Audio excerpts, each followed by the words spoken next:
Tell me your name. Barton McFall, All right, Barton, where were you born and raised? Louisville, Tennessee. And so you're Blount County.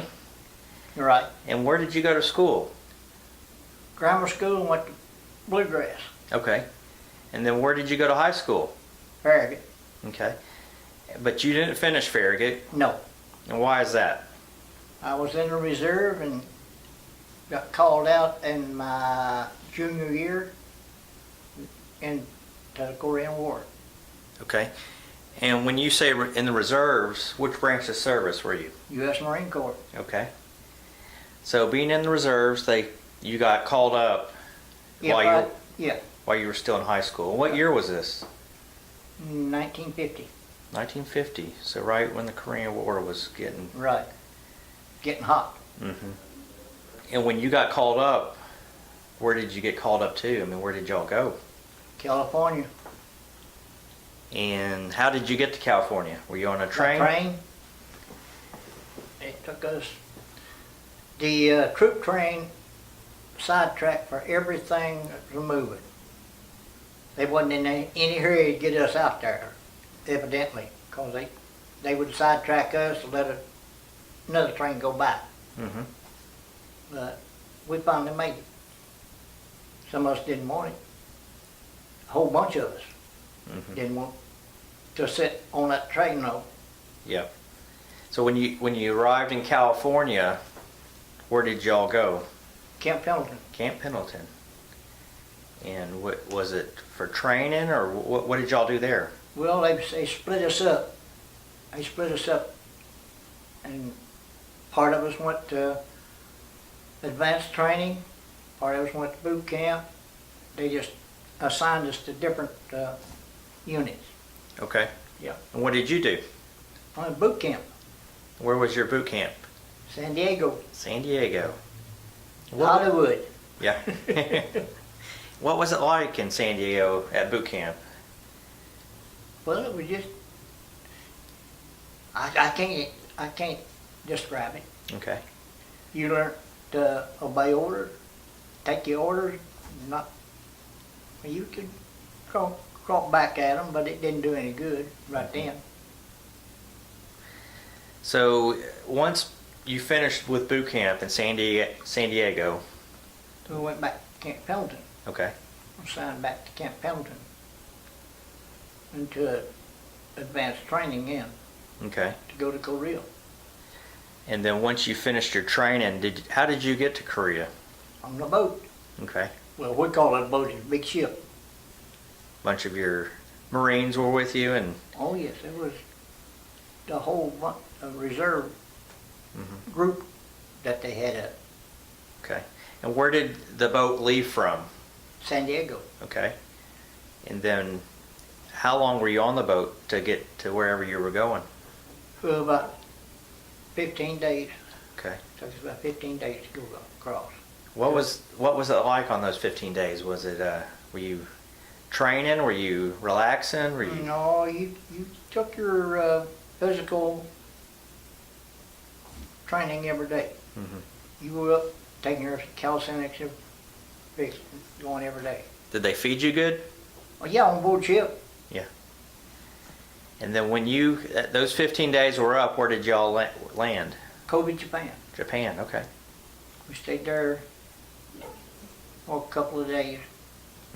Took all of our gear off of the ship and put it in storage right there. Mm-hmm. It stayed there till we came back home. Okay. And then how long were you in Japan? Just 2 or 3 days. Okay. And then straight to Korea? Straight to Korea. And how did you get to Korea? By the ship. The ship. Okay. We got back on the ship another 2 days. And then that's when it was starting to heat up, and you're Busan. yeah. So when you arrived in Korea, Right. which unit were you with in the Marine Corps? Who were you with? Well, I was assigned to the 5th Regiment, 5th Okay. Marines, 5th Marines. Okay. at that time. Okay. But then because the 5th Marines were going on the line, and the 7th was coming off. So they pulled a bunch of us out and to go into the 7th Marine then. Okay. And what was it like being in the Marine Corps at that moment? I mean, what were y'all up against? What were you facing? And we didn't know. Okay.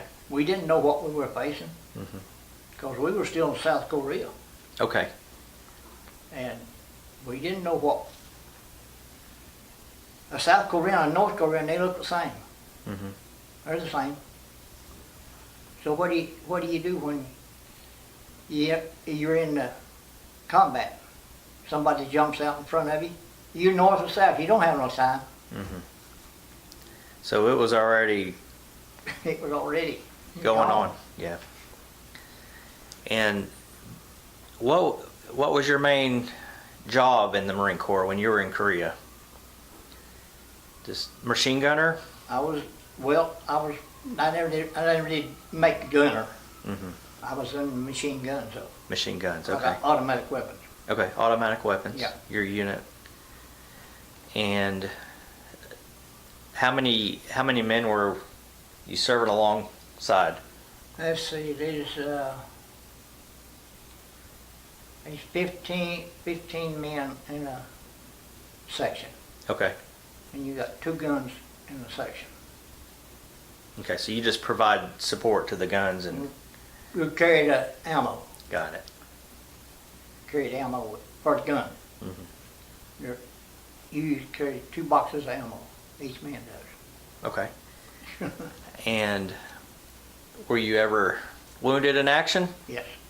Tell us about that. Well, it just happens. Where were you hit? Broke my hand. Okay. Shrapnel? Yeah. Mortar round. Wow.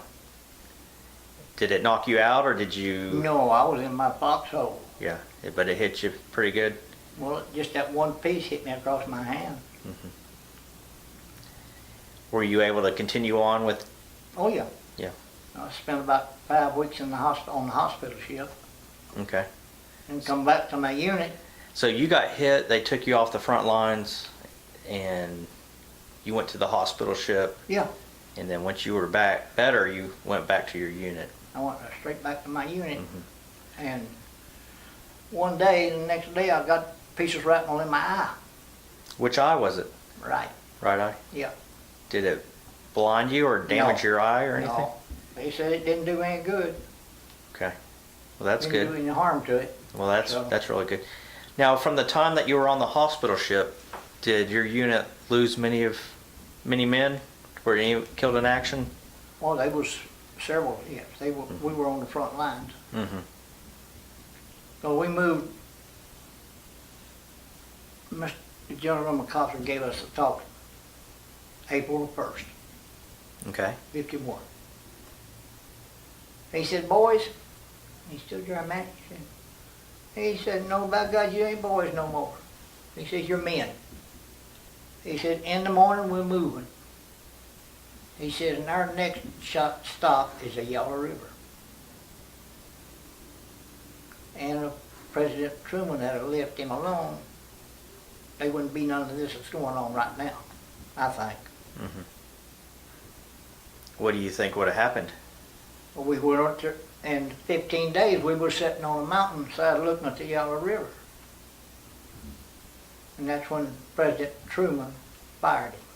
Okay. Said he didn't obey orders.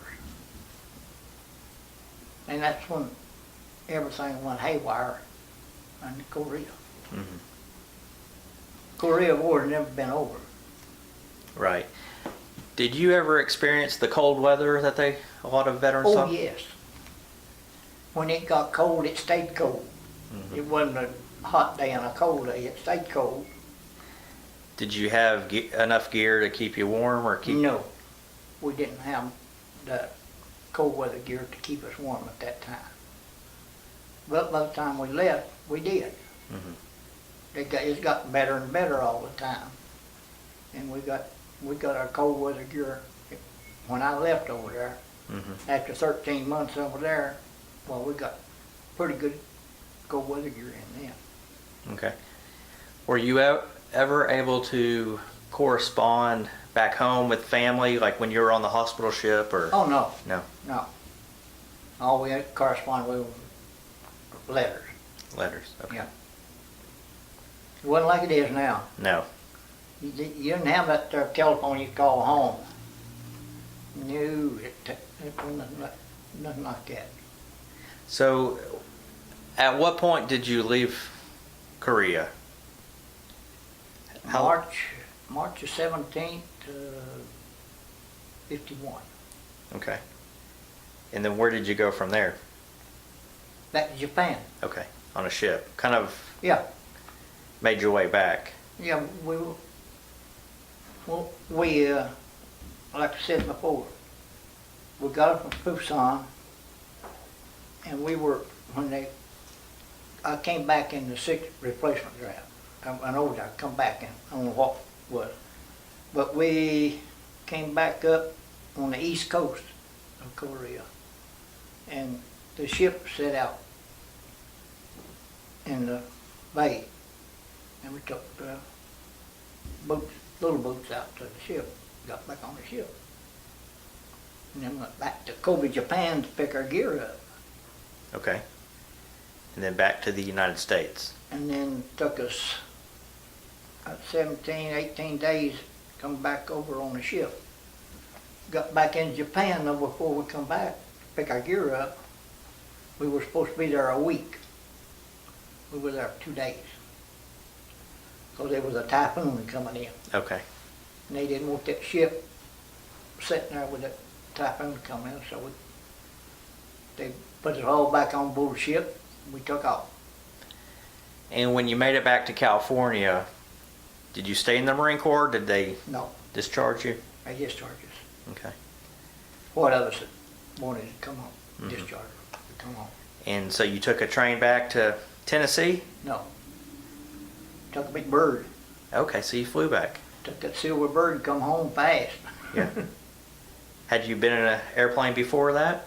Or was that your first? That was my first ride. What was that like? Well, it was different Yeah. travel. And then where did you arrive? Where did the plane land? Like in Knoxville or? No, I landed in Denver, Colorado. Okay. We switched planes in Denver. Then the one from Denver came on in to Atlanta. Then Atlanta come to Knoxville. Okay. Did you have anyone waiting for you at the airport? No, they didn't know. They didn't know where I was at. Okay. So, so you got back, discharged. You're back in Knoxville. How do you get back home? You hitchhiked. Yep. Because we didn't have telephones. Mhm. We didn't even have telephone then. So you hitchhiked home Yep. and you walked through the front doors. Well, I made a stop before I come home. Okay. Went to see my girlfriend. Okay. Well, that's important. Yep. Went to see my girlfriend. And her and her brother brought me home. Okay, got it. Yeah. But I'm sure it was a good Oh, yes. being home and seeing your girlfriend, your family, and Yeah. and then what did you do after the war? What kind of career did you have? Well, I was working with the block company, making concrete blocks Mm-hmm. and polishing marble, which all the marble is in this here building right now. Wow. Polished a whole bunch of it, probably. Because the marble shop was out on Broadway then. Well, it was out near Fulton Vocational School, Mm-hmm. where I worked at part-time. I worked out full-time. Because I went to school from 8 to 2:30 and worked from 3 to 11 at the marble shop. Wow, that's neat. You know, but before then, by then I got to go to Chicago. Okay. I didn't get all the way into Chicago. I was 50 miles out of Chicago. at Joliet, Illinois. What was up there? Caterpillar. Okay, so you worked for Caterpillar. I worked for Cat, yeah. Well, that's really neat. And then It's good company. they let me go on account of a wreck, which wasn't my fault, but they had to let me go. Mhm. And I went to work for the Arsenal, making TNT, Wow. Where was that at? Joliet. Okay. It was right there at Joliet. So when did you make your way back to Tennessee? 54. 54. Okay. Came back to 54, came back down here and went to school. Went to school at Fulton for a year and a half as a welder. When I got out of school, I was a welder in 56. There wasn't any work around here, around Knoxville. Mhm. But one company that did the welding, and that was Dempster Dumpster, making the dumpsters. Okay. And you either had to be family or know somebody or wait till somebody died to get in line. Mhm. So I started south. I wound up in Atlanta, Okay. and that's where I've been. I started bridge building, and then they started using precast concrete beams for the bridges. There was no welding in that bridge built in that concrete. Wow. So I went to work with the grocery company Okay. as a truck driver. So how old are you today? I'm 85 right now. 85. Well, Barton, we're very proud of you, and In a few days I'll be 86. okay. Yeah. Well, that's exciting. But I retired as a truck driver from, we think, the biggest and the best grocery company. Which is that? Big K, Big K. Kroger. Yep. Well, good. Yeah. Well, Barton, we're really proud of you, and I know you went through a lot in the Korean War. I can't explain it. Yeah. You can't explain it. But we know, being in the Marine Corps, you were definitely doing your part, and I know you were wounded in action, and we're thankful that you made it home, but we're really proud of you. So just want to thank you for doing this interview today.